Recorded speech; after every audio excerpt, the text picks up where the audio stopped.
I think a lot of us, and by us I would say us in the media, have grown frustrated by Aaron and the idea that he kind of holds this thing hostage, right? Like, are we really going to wait for Aaron Rodgers to ride in on his white horse? And the more that you watch teams make decisions about their quarterbacks and making other decisions, or even the Steelers bringing in Shador Sanders, or Shador Sanders people saying, hey, he loved those meetings, he was really comfortable. And then we factor in that there was an internet rumor, which I bought into, that he was going to announce on Pat McAfee's show, which was live in Pittsburgh, and it was some sort of variety show, that he was coming to Pittsburgh. He did not. And in the all-time, what's the word I'm looking for? Inauspicious endings to a career, we may be seeing one here with Aaron Rodgers. Because I think at his core, he has never wanted to be what so many of these veteran quarterbacks are, which is, bounce team to team. I mean, look, Joe Flacco again. Let's not even say that Joe Flacco is, he's not a Hall of Famer. He's not anywhere near the conversation of Aaron Rodgers, but he is a Super Bowl champion quarterback.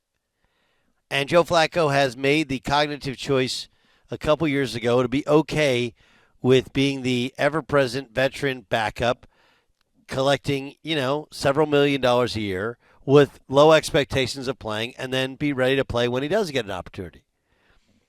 That happens to a lot of these guys. We've said it before, or at least I have, that I don't see Russell Wilson ever wanting to be a backup.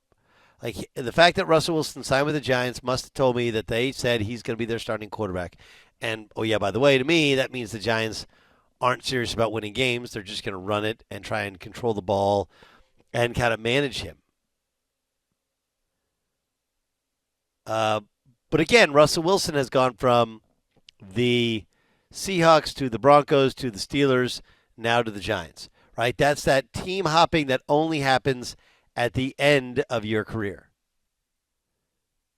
And I've never thought that Aaron was that guy. I still don't think Aaron's that guy. And it feels like he must be done. Like he just couldn't get himself to the point to where he's excited enough to just go, this is what I'm going to do. And if you can't, like we're 2 weeks away from the NFL draft. If he hasn't made a decision, in 2 weeks, every team is going to select, probably on the second day, a quarterback that they feel like will eventually be viable. And then once you have a couple of quarterbacks on your roster, you're not going to add Aaron Rodgers. Because if you were going to add Aaron Rodgers, there would have been more teams that were reaching out to him than have reached out to him. And, this is always an interesting. Johnny Unitas obviously famously was he was a Charger when it came to an end, right? But Troy Aikman was not. That was ended because of concussions. You go and look at Hall of Fame quarterbacks, and it's about a 50-50. Do they stick with one team or one or two teams and then ride off in the sunsets, or they do the 5-6 team sort of deal? This is probably one of the most, if not the most, inauspicious ending to a first ballot Hall of Fame career we've ever seen for a quarterback, and yet we don't actually know that it's ended. I'm just guessing because we haven't heard from him yet. Jay Stu, what is there a musical or some other reminder in terms of retirement that went this way, where all of a sudden somebody just, because it does feel like Aaron Rodgers is going to just drop off the face of the earth whenever he stops playing. Yeah, I don't know. I was just looking at a list of guys that bounced around, and so Joe Namath was another one, the Rams. Unitas, you had mentioned. Michael Vick was a Steeler. Does anyone remember that? Yeah. He was a Steeler. I'm looking at a picture of him right now. Brett Favre, I think that's another angle here. I think that Brett Well, he Favre. was almost a Viking. And then the Vikings seemed to cool off on that idea. But Brett Favre had a successful third act. Yeah. I think that's what Aaron's holding out for. He wants a successful third act like Brett did. but it's unusual. You think that Aaron is the opposite of cliches, being a cliche. Like, he probably goes out of his way not to be predictable or a cliche, but this is what quarterbacks do at the end of their careers. Healthy ones, anyways. Phillip Rivers is another one. Yeah, Phillip Rivers went to Indy. Did he go anywhere else? Maybe not. Yeah, that's interesting. I think the weird part about it is we seem to feel like we know everything about people nowadays, know what they're going to do before they do it, and yet with him, we have no idea, without a clue. And so again, I'm not saying he's done. It just feels like, okay, Pittsburgh welcomed you in, you toured the facility, and we thought there'd be some announcement. There isn't. Now they're taking other visits from Shador Sanders and who knows who else. Is he calling it quits? And anyone who says they know, I don't think they do know. I think that's exactly how he wants it.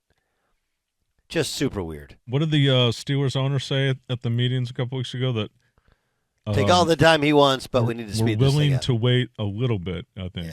Yeah, but not forever. No, not forever. Have we reached forever? That's the question. How long is forever? Forever is not forever ever, you know? How long is forever? It's a great question. Does anybody know how long forever is in the Steelers' minds? Don't think so. I don't know. If you had to guess, does he play this year? My answer is probably not. Right? Is I think no. So, but I have no idea. Sam, what do you think? I think when we have Rodgers' name and him as a topic in the sporting media, he likes that. So whether he's holding out for like the best opportunity for him, it works out either way because his name is relevant and it's out there. I do think he'll play this year. I think he'll sign with the Steelers. But again, why hasn't he done it already? I know you don't know. I don't know either. But again, like, I'm just trying to hypothesize. Like, if you wanted to play for the Steelers, why hasn't he played for the Steelers? It's a great question. I just think that whatever he's working on in the background, he comes up just like right now as a topic, and we're talking about him. He's relevant. He's okay with that. He's okay with taking his time. But I don't know. I don't know why the news hasn't dropped yet. We're kind of out of time, aren't we? Yeah. Because if you don't get Aaron Rodgers, then you got to go, hey, we're going to have to – and they may have said we're going to already draft our quarterback, but there's no other veterans of substance that are out there.